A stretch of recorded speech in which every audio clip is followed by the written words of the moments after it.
مساء الخير لضيفك. هل موجود معنا عادل؟ لكل المشاهدين. تسمعني محمد؟ مساء الخير لك ولضيفيك ومساء الخير لكل المشاهدين. حفيظ دراجي هل صار جاهزا معنا؟ أنا معك. تسمعني محمد؟ السلام عليكم ورحمة الله وبركاته. حفيظ. وعليكم السلام. مساء الخير لك ولضيفيك ومساء الخير أيضا لكل المشاهدين الكرام. محمد أهلا بك معنا حفيظ في برنامج الفريق الدولي. نحن نتحدث عن مباراة الجزائر وإثيوبيا. أنت اليوم علقت على هذه المباراة في قناة بين سبورت. من كلامك حفيظ شعرنا وكأنك تملك معلومات حول مستقبل المنتخب، مستقبل الناخب الوطني كريستيان غوركيف. إبراهيمي صرح بعد نهاية اللقاء وقال بأننا نحن اللاعبون كلنا متضامنون مع المدرب، وأيضا بودبوز قال هذه السباعية أهديناها للمدرب ونتمنى بقائه. ماذا تملك من معلومات؟ طبعا لا يمكنني ان اعطيك كل المعلومات، هذه واحده. ثانيا لما نسمع كلام مثل هذا من رياض بودبوز ومن سفيان فغولي هذا شيء جميل جدا، ان اللاعبين يكونوا متضامنين مع مدربهم واللاعبين يكونوا ايضا حابين ان مدربهم يبقى. طبعا نحن لسنا هنا، انا المعلومات التي لدي هو انه لا تختلف عن معلوماتكم، وانه المدرب كريستيان غوركيف تاثر كثيرا من الانتقادات مؤخرا، خاصه بعد المباراه امام تنزانيا خسرنا تعادلنا 2-2 وفزنا 7-0. اعتقد بانه تاثر كثيرا زائد مشاكله الشخصيه ومشاكله العائليه التي اثرت عليه والتي قد تدفعه الى المغادره. لا احد يختلف انه غوركيف طلب المغادره منذ مده. طبعا الامر مصيره ليس بيده لانه هو عنده عقد يربطه الى غايه 2018. لحد الان الى اليوم غوركيف هو المدرب المنتخب الوطني، وتجاوب اللاعبين بذلك الشكل اللي شفناه. كل مره كانوا يسجلوا هدف في روح المدرب بتاعهم، هي رسائل من طرفهم. حفيظ انت هذا شيء طبيعي وعادي جدا ومفهوم.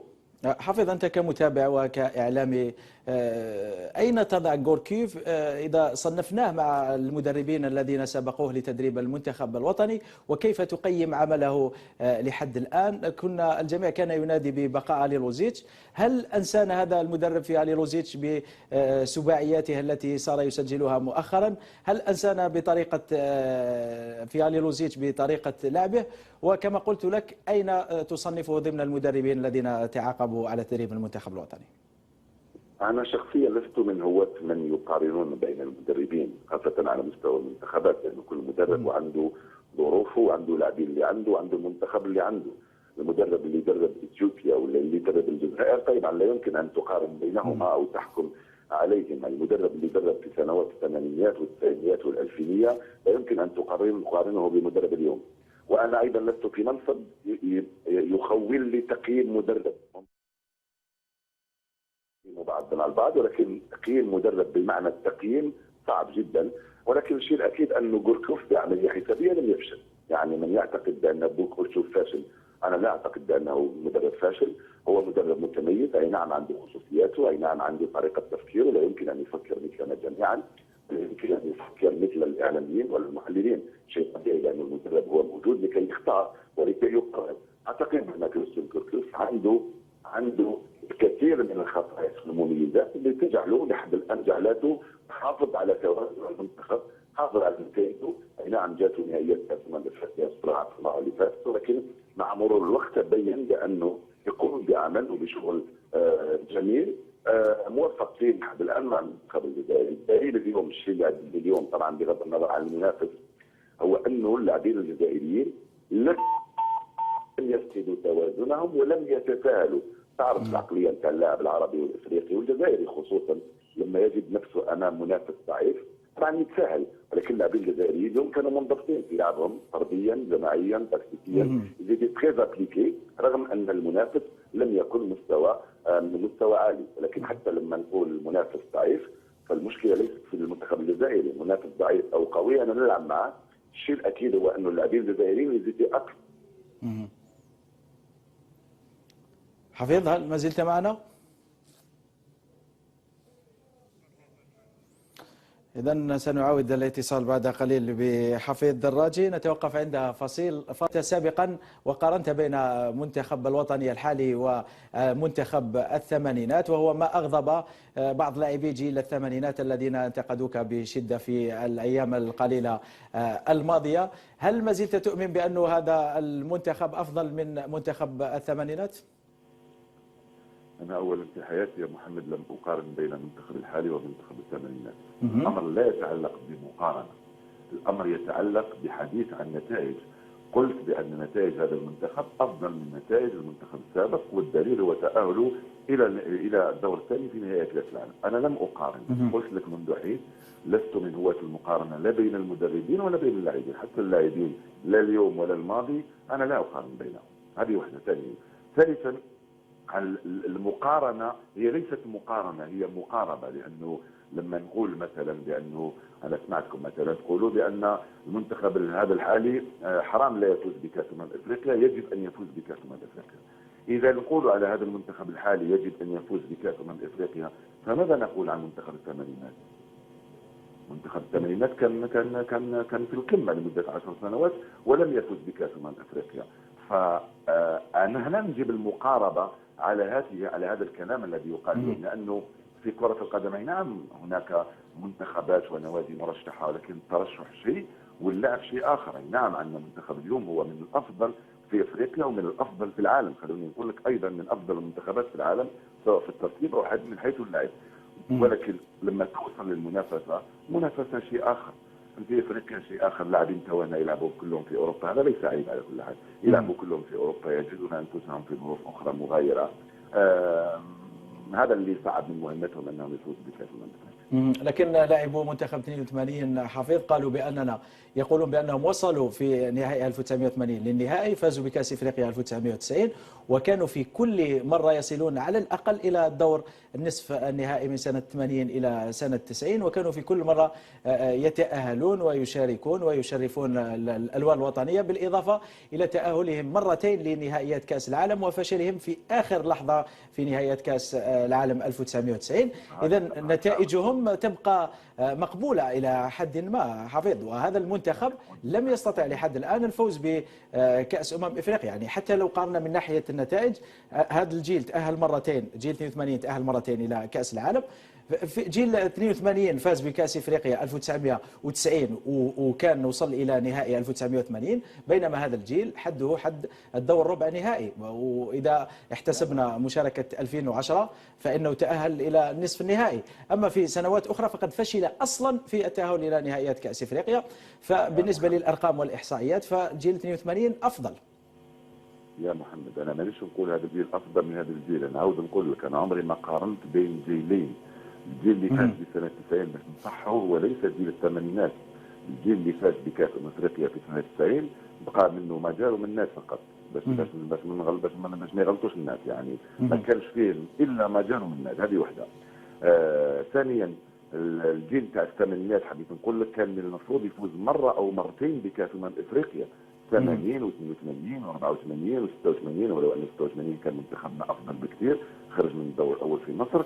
ولكن حبيت نقول لك بانه لما نطالب هذا الجيل اليوم بالفوز بكاس افريقيا، فماذا نقول عن جيل الثمانينات الذي كان بامكانه وكان يجب ان يفوز بكاس افريقيا؟ بالنسبه لكاس العالم هذا الجيل تاهل للدور الثاني، الجيل السابق لسوء الحظ لم يتاهل الى الدور الثاني، رغم انه ممكن نقول بانه جيل الثمانينات افضل من جيل اليوم، يعني وصل لدرجه من النضج الفني.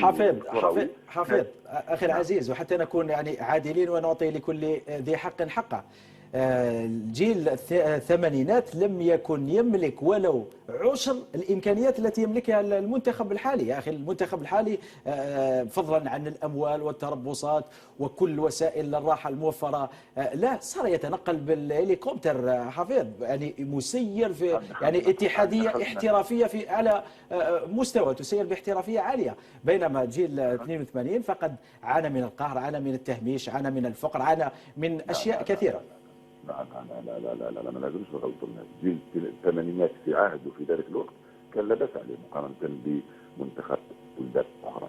قارنوا بالان، طبعا لو تقارن انت بالراتب تاع والدك كان يبقى له 70,000 في الشهر، اليوم راك تقاضى 7 ملايين ولا 70 مليون. دونك الامر لا يحسب بهذا الشكل، كل وقت وقته، والمقارنه لا تكون حسب الصالير، حسب الراتب او حسب لابريك دو ماتش. الامكانيات حافظ لا، والامكانيات زمان واش كانوا يضربوا في الملعب 5 جويليه.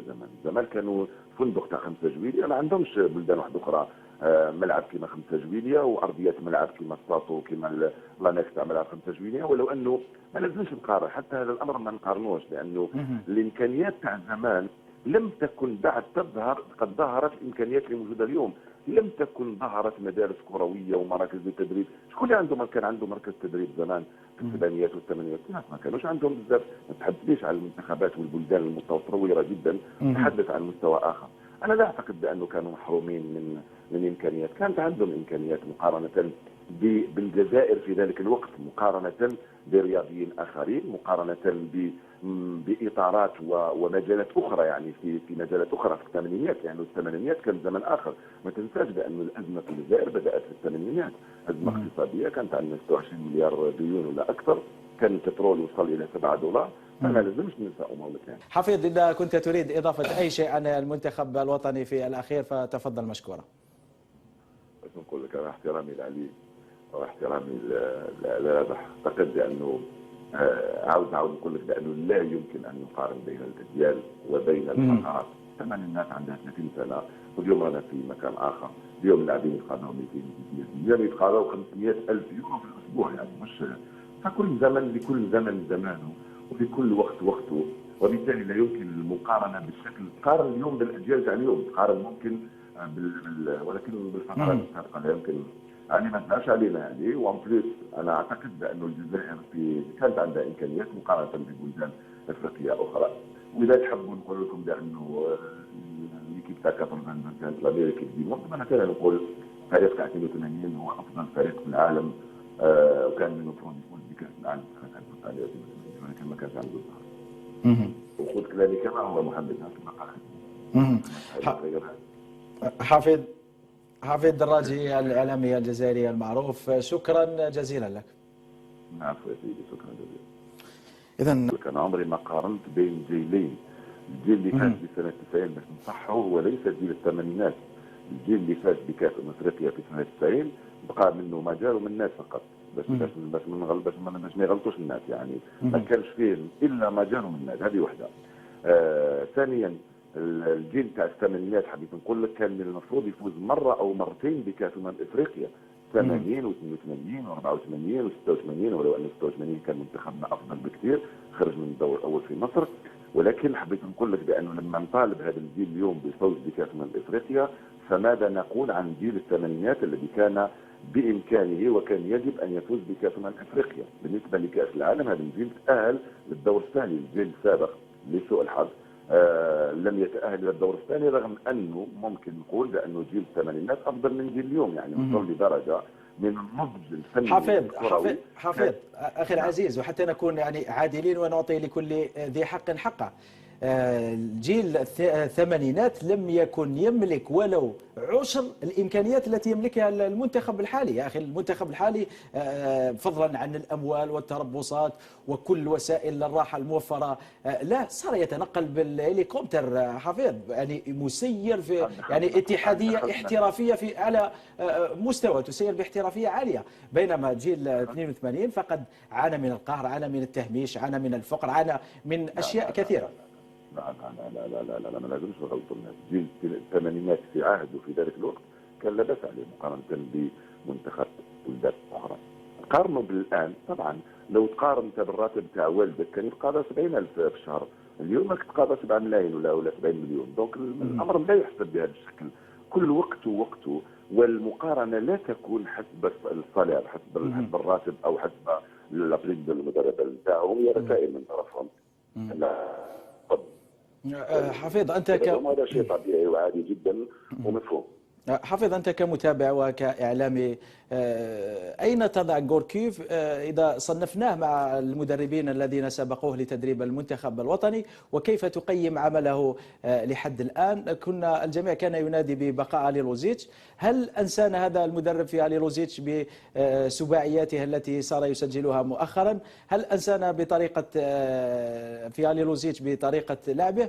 وكما قلت لك، أين تصنفه ضمن المدربين الذين تعاقبوا على تدريب المنتخب الوطني؟ أنا شخصيا لست من هواة من يقارنون بين المدربين خاصة على مستوى المنتخبات، لأنه كل مدرب وعنده ظروفه وعنده لاعبين اللي عنده وعنده المنتخب اللي عنده. المدرب اللي يدرب اثيوبيا ولا اللي يدرب الجزائر طبعا لا يمكن أن تقارن بينهما أو تحكم عليهما. المدرب اللي يدرب في سنوات الثمانينيات والتسعينيات والألفينية لا يمكن أن تقارنه بمدرب اليوم. وأنا أيضا لست في منصب يخول لي تقييم مدرب بعض مع البعض، ولكن تقييم مدرب بمعنى التقييم صعب جدا. ولكن الشيء الاكيد انه غوركوف بعمليه حسابيه لم يفشل. يعني من يعتقد بان بوك أوتشوف فاشل، انا لا اعتقد بانه مدرب فاشل. هو مدرب متميز، اي نعم عنده خصوصياته، اي نعم عنده طريقه تفكيره، لا يمكن ان يفكر مثلنا جميعا، لا يمكن ان يفكر مثل الاعلاميين والمحللين. شيء طبيعي لان المدرب هو موجود لكي يختار ولكي يقرر. اعتقد ان كريستيان غوركوف عنده الكثير من الخصائص والمميزات اللي تجعله لحد الان جعلته حافظ على توازن المنتخب، حافظ على نتائجه. اي نعم جاته نهائيات كاس الامم الافريقيه صراحه في المره اللي فاتت، ولكن مع مرور الوقت تبين بانه يقوم بعمل وبشغل جميل موفق فيه لحد الان مع المنتخب الجزائري. مساء الخير. هل موجود معنا عادل؟ كل المشاهدين تسمعني محمد. مساء الخير لك ولضيفيك ومساء الخير لكل المشاهدين. حافظ دراجي، هل صار جاهزا معنا؟ أنا معك. تسمعني محمد؟ السلام عليكم ورحمة الله وبركاته. حافظ. وعليكم السلام. مساء الخير لك ولضيفيك ومساء الخير أيضا لكل مشاهدينا الكرام. أهلا بك معنا حفيظ في برنامج الفريق الدولي. نحن نتحدث عن مباراة الجزائر وإثيوبيا. أنت اليوم علقت على هذه المباراة في قناة بين سبورت. من كلامك حفيظ شعرنا وكأنك تملك معلومات حول مستقبل المنتخب، مستقبل الناخب الوطني كريستيان غوركيف. إبراهيمي صرح بعد نهاية اللقاء وقال بأننا نحن اللاعبون كلنا متضامنون مع المدرب، وأيضا بودبوز قال هذه السباعية أهديناها للمدرب ونتمنى بقائه. ماذا تملك من معلومات؟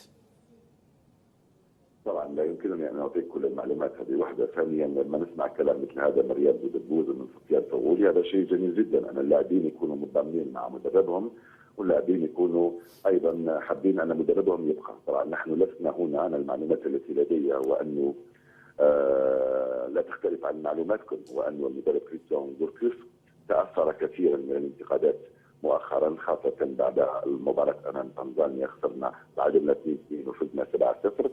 اعتقد بانه تاثر كثيرا، زائد مشاكله الشخصيه ومشاكله العائليه التي اثرت عليه والتي قد تدفعه الى المغادره. لا احد يختلف انه غوركيف طلب المغادره منذ مده. طبعا الامر مصيره ليس بيده لانه هو عنده عقد يربطه الى غايه 2018. لحد الان الى اليوم غوركيف هو المدرب المنتخب الوطني، وتجاوب اللاعبين بذلك الشكل اللي شفناه كل مره كانوا يسجلوا هدف في روحه. فماذا نقول عن منتخب الثمانينات؟ منتخب الثمانينات كان في القمه لمده 10 سنوات ولم يفز بكاس افريقيا. فأنا نجيب المقاربه على هذا الكلام الذي يقال، لانه في كره القدم نعم هناك منتخبات ونوادي مرشحه، ولكن الترشح شيء واللعب شيء اخر. نعم عندنا منتخب اليوم هو من الافضل في افريقيا ومن الافضل في العالم، خلوني نقول لك ايضا من افضل المنتخبات في العالم سواء في الترتيب او من حيث اللعب. ولكن لما توصل للمنافسه، منافسه شيء اخر. في افريقيا شيء اخر، لاعبين تونا يلعبوا كلهم في اوروبا، هذا ليس عيب على كل حال، يلعبوا كلهم في اوروبا يجدون انفسهم في ظروف اخرى مغايره. هذا اللي صعب من مهمتهم انهم يفوزوا بكاس لكن لاعبو منتخب 82 حفيظ قالوا باننا يقولون بانهم وصلوا في نهائي 1980 للنهائي، فازوا بكاس افريقيا 1990، وكانوا في كل مره يصلون على الاقل الى الدور النصف النهائي من سنه 80 الى سنه 90، وكانوا في كل مره يتاهلون ويشاركون ويشرفون الالوان الوطنيه، بالاضافه الى تاهلهم مرتين لنهائيات كاس العالم وفشلهم في اخر لحظه في نهائيات كاس العالم 1990. اذا نتائجهم تبقى مقبولة إلى حد ما حفيظ، وهذا المنتخب لم يستطع لحد الآن الفوز بكأس إفريقيا. يعني حتى لو قارنا من ناحية النتائج، هذا الجيل تأهل مرتين، جيل 82 تأهل مرتين إلى كأس العالم، في جيل 82 فاز بكأس افريقيا 1990 وكان وصل الى نهائي 1980، بينما هذا الجيل حده حد الدور ربع نهائي، واذا احتسبنا مشاركه 2010 فانه تاهل الى نصف النهائي. اما في سنوات اخرى فقد فشل اصلا في التاهل الى نهائيات كأس افريقيا. فبالنسبه للارقام والاحصائيات فجيل 82 افضل. يا محمد انا مانيش نقول هذا الجيل افضل من هذا الجيل، انا عاود نقول الدليل اليوم، الشيء اللي عندي اليوم طبعا بغض النظر عن المنافس، هو انه اللاعبين الجزائريين لم يفقدوا توازنهم ولم يتساهلوا. تعرف العقليه نتاع اللاعب العربي والافريقي والجزائري خصوصا لما يجد نفسه امام منافس ضعيف طبعا يتساهل، ولكن اللاعبين الجزائريين اليوم كانوا منضبطين في لعبهم فرديا جماعيا تكتيكيا، يزيد تري ابليكي، رغم ان المنافس لم يكن مستوى عالي. ولكن حتى لما نقول المنافس ضعيف فالمشكله ليست في المنتخب الجزائري، المنافس ضعيف او قوي انا نلعب معه، الشيء الاكيد هو انه اللاعبين الجزائريين يزيدوا اكثر. حفيظ هل ما زلت معنا؟ إذن سنعاود الاتصال بعد قليل بحفيظ دراجي. نتوقف عند فصيل. سابقا وقارنت بين منتخب الوطني الحالي ومنتخب الثمانينات، وهو ما أغضب بعض لاعبي جيل الثمانينات الذين انتقدوك بشدة في الأيام القليلة الماضية. هل ما زلت تؤمن بأن هذا المنتخب أفضل من منتخب الثمانينات؟ أنا أولا في حياتي يا محمد لم أقارن بين المنتخب الحالي ومنتخب الثمانينات. الأمر لا يتعلق بمقارنة، الأمر يتعلق بحديث عن نتائج. قلت بأن نتائج هذا المنتخب أفضل من نتائج المنتخب السابق، والدليل هو تأهله إلى الدور الثاني في نهائي كأس العالم. أنا لم أقارن، قلت لك منذ حين لست من هواة المقارنة لا بين المدربين ولا بين اللاعبين، حتى اللاعبين لا اليوم ولا الماضي أنا لا أقارن بينهم. هذه واحدة. ثالثا المقارنة هي ليست مقارنة، هي مقاربة، لأنه لما نقول مثلا بأنه أنا سمعتكم مثلا تقولوا بأن المنتخب هذا الحالي حرام لا يفوز بكأس أفريقيا، يجب أن يفوز بكأس أفريقيا. إذا نقول على هذا المنتخب الحالي يجب أن يفوز بكأس أفريقيا